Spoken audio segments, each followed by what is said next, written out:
13h, 14h. Europe 1, 13h. Avec Céline Géros sur Europe 1 et vos deux chroniqueurs du jour, Céline, Jean-Claude Dacier et Olivier Tartigol. Tous les deux très en forme aujourd'hui pour décrypter ce qui fait l'actualité. Nous essayons. Et Jean-Claude Dacier, Oui. Je suis sûr que vous allez réagir à ce que vous allez entendre. Marine Le Pen qui a réagi de son côté au rapport sur les frères musulmans. Et vous allez l'entendre, elle a taclé Gabriel Attal et Bruno Retailleau. La chef des députés RN était sur France 2 ce matin. Le fondamentalisme islamiste, il s'insinue partout, nous l'avons dit, à l'école, dans le sport, mais il rentre aussi dans la chambre de nos enfants, par l'intermédiaire des réseaux sociaux, par l'intermédiaire de TikTok. On peut lutter contre les idéologies islamistes partout où elles se cachent, dans toutes les associations culturelles. Il faut nommer les choses. C'est une idéologie totalitaire. Il faut aller chercher, dénoncer, débusquer, couper les financements, interdire les publications. C'est drôle parce que Gabriel Attal, moi, quand j'ai proposé l'interdiction du voile dans l'espace public, il m'a agonie d'injures. Et aujourd'hui, il veut le faire. Tous ces gens font partie du problème. Ils nous font perdre un temps fou. Et ils disent la même chose que nous pour nous empêcher de le faire. Et Bruno Retailleau, sérieusement, en fait partie. Voilà, Bruno Retailleau, elle dit « Les mesures de Bruno Retailleau sont une blague qui ne me fait pas rire ». Oui, elle a sorti la sulfateuse ce matin, notamment à grand régime concernant le ministre de l'Intérieur. Il faut dire que ce ministre de l'Intérieur pose un problème électoral pour le Rassemblement national à l'aune de la prochaine présidentielle. Parce qu'on sait bien qu'il y a une porosité LR-RN. Là, aujourd'hui, l'offre Retailleau peut amener des électeurs de droite qui avaient basculé sur le vote RN pour Bardella ou pour des législatives, à revenir au bercail. Vous pensez que Sur les propositions de Marine Le Pen, moi je ne peux être que d'accord. Je crois qu'il faut être impitoyable contre les radicaux. Alors, la difficulté ces propositions, elles les ont fait depuis longtemps, le Rassemblement national. Oui. D'ailleurs, c'est ce qu'elle reproche aujourd'hui à Bruno Retailleau et Gabriel Attal. Le gouvernement ou les gouvernements qui l'ont précédé n'ont pas été assez radicaux, eux aussi, n'ont pas été aussi violents, déterminés qu'ils auraient dû l'être. Alors, c'est vrai que le combat n'est pas facile, parce que les fréristes se cachent. Ils portent le masque en permanence. On dit même que les musulmans de France, en réalité, qui a remplacé l'UOIF, ce seraient eux, en réalité, qui tiendraient le mouvement. Donc, c'est un combat qui est extrêmement difficile. Donc, sur les propositions très, très, très dures de Marine Le Pen, ça me paraît essentiel. Pour le reste, tu as évidemment, Olivier, complètement raison. Elle ne peut être que renforcée dans sa condamnation de ce qui a été fait vis-à-vis des fréristes musulmans. Ça fait 15 ans, elle dit, ça fait 15 ans que le Rassemblement national dénonce ces faits, et on nous explique que c'est faux. Et aujourd'hui, on lui donne raison. Mais c'est vrai. On peut pas, il faut être honnête intellectuellement. Le problème tout de même, ça n'empêche pas Olivier d'avoir raison, c'est que Retailleau, qui vient d'arriver dans le jeu politique à ce niveau-là, est une vraie menace. Parce que pour eux, pour le Rassemblement national et pour Marine Le Pen, on ne sait pas si elle pourrait être candidate ou pas, on verra bien. Mais néanmoins, Retailleau, qui dit un certain nombre de choses sur l'immigration, a évidemment représente un danger incontestable pour l'électorat du Front National. C'est clair. Tartigol, si Marine Le Pen était empêchée, est-ce que Bruno Retailleau pourrait véritablement aller chasser sur son électorat, récupérer des voix? Oui, non, mais il me semble parce qu'elle a quand même un il peut faire comme Sarkozy, prendre 10 ou 15%. Vous savez que Jean-Claude Dacier a raison. Nicolas Sarkozy siphonne l'électorat du RN FN de l'époque d'une manière spectaculaire. Et Bruno Retailleau est installé, j'ai envie de dire, sur ce champ idéologique depuis quelques années aussi. On ne peut pas dire de lui qu'il découvre ces questions-là comme président du groupe LR au Sénat. Il avait travaillé sur ces sujets. Après 2 ans, c'est long, bien évidemment. Pour l'instant, la participation gouvernementale lui a été favorable. Les électeurs, les adhérents LR ont jugé que sa participation dans les conditions actuelles qu'ils préféreraient autres était quand même quelque chose de positif. Sur l'argument, c'est mieux que ce soit lui que quelqu'un d'autre. Après 2 ans, c'est long, il va se passer beaucoup de choses. Reste tout de même, si je puis dire encore 2 mots, c'est que, on entend peu les autorités musulmanes, mais en réalité, elles n'existent pas vraiment. Il n'y a pas de pape, me semble-t-il, qui dirige, entre guillemets, la religion et l'islam, et ça va plus profondément que cela.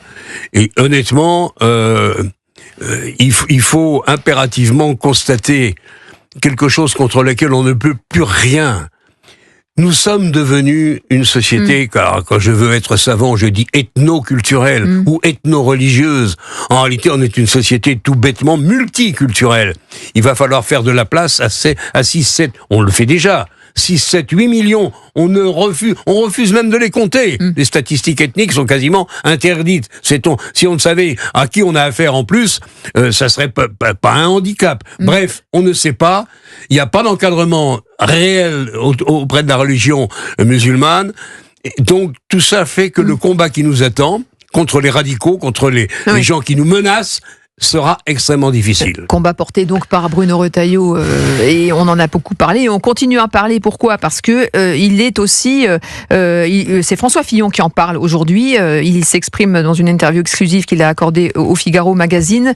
François Fillon qui dit, ouvrez les guillemets, j'ai toujours misé sur lui. Il est allergique au en même temps. C'est l'anti-Macron. C'est lui l'homme providentiel pour 2027. Oui ou non ? Oui, mais là vous allez avoir un remake des Tontons Flingueurs à droite sur les semaines et les mois qui venir. Les mois à venir. Il y a de la mémoire en politique et de la mémoire humaine. C'est une matière encore incandescente. Il y a beaucoup de comptes qui vont se régler. D'ailleurs, Bruno Retailleau, sur la manière dont il compose aujourd'hui son équipe, il y a déjà des premiers arbitrages qui sont saignants. Alors bien sûr, il y a un discours de façade sur l'unité de la droite et de la famille LR, mais dans ce monde-là où il y a eu par le passé des nuits, des longs couteaux et des moments sanglants, très certainement que François Fillon envoie quelques cartes postales parce qu'il a quelques souvenirs sur la manière dont il a été par le passé soutenu ou pas. Et il dit dans cette interview, juste en quelques secondes, Bruno Retailleau veut en finir avec une forme de dictature des minorités qui est la cause de la colère sourde des Français à l'égard des responsables politiques. Il veut rétablir l'autorité de l'État, sans laquelle il est impossible de rassembler la nation et de permettre aux Français de se projeter dans un avenir avec confiance. Il parle au nom de la majorité silencieuse qui a le sentiment d'être dépossédée de ses droits. C'est François Fillon qui le dit dans le Figaro Magazine. Oui, on ne peut pas contester, mais Retailleau a toutes les cartes en main désormais. Victoire encore une fois 75-25, c'est énorme. Toutes les cartes pour être président, le candidat des Républicains à la présidence de la République, c'est pas fait pour autant.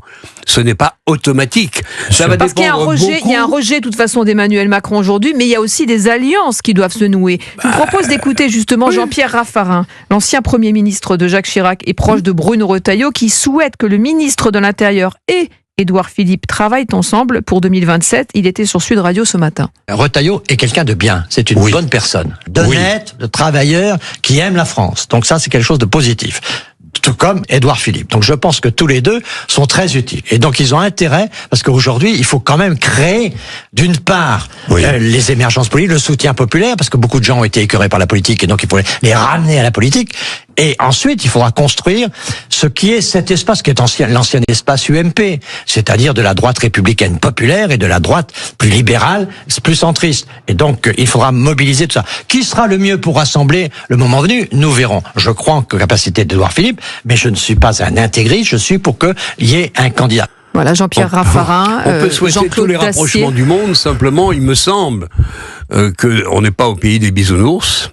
Vous n'y croyez pas ? Vous n'y croyez pas à une alliance, un alliage que l'un des Édouard deux, Philippe Édouard Philippe ou Retailleau va constatant les sondages, constatant l'évolution de l'opinion, vont dire mais je me retire et je te laisse la place et pense à moi quand tu composeras ton futur gouvernement. Comme disait Raffarin, c'est pas fait d'avance. Hein. Comme disait Raffarin, la route est peut-être droite, mais la pente est encore plus forte. Et puis il n'y a pas que ces deux-là, cher ami, il n'y a pas que ces deux-là. On a encore quelques candidats. Oui, bien sûr, mais là parlons de cet alliage justement. Ils ont tous les deux en commun le fait de vouloir entre guillemets enterrer le en même temps, de tourner la page. Il y a un rejet de toute façon d'Emmanuel Macron aujourd'hui, en tout cas du macronisme. Oui, est-ce que la victoire de la droite passe par cette alliance ? Je reste convaincu qu'il y aura une candidature RN, qu'il y aura une candidature de droite, qu'il y aura une candidature du bloc central qui a toujours existé dans la vie politique française, de l'UDF au macronisme. Le bloc central, c'est Édouard Philippe, c'est parfaitement vrai, et qu'il y aura 2 ou 3 candidatures à gauche. Je pense que ce sera l'offre politique. Le malheureux, ce sera peut-être Attal qui était encore un peu jeune pour le job, donc je pense que lui peut attendre son tour, mais c'est pas pour autant que la droite sera capable de faire le ménage en son sein. Il y a un sondage publié dans Figaro aujourd'hui où Édouard Philippe, ça reste quand même un phénomène sondagier, alors qu'il quitte Matignon en 2020. Oui. Il reste très haut dans les sondages depuis, sans avoir de séquence politique très forte. Mais Retailleau est déjà à 15, je signale. C'est vrai, à peu près, oui, mais Édouard Philippe est à plus de 20, il est à 20. Mais bien sûr, mais ça veut pas dire grand-chose. Pour quelle raison? Ça veut pas dire grand-chose. Ça veut même rien dire du tout, si tu veux mon sentiment. D'accord. Regardez-en un peu. Ces sondages-là, oui, 2 ans avant, je commencerai à les regarder 2 ans avant, ça n'a aucun sens. Allez, 13h42, on va parler d'autre chose. On va aller à Cannes. Le silence des stars du cinéma sur le sort de Boualem Sansal, alors que tous s'indignent du génocide à Gaza. Qu'en pensez-vous? Est-ce qu'on peut parler de liberté d'expression à sens unique? On va se poser la question, à tout de suite. Restez bien avec nous, la suite d'Europe 1, 13h, c'est dans un instant. Vous écoutez Céline Giraud de 13h à 14h sur Europe 1.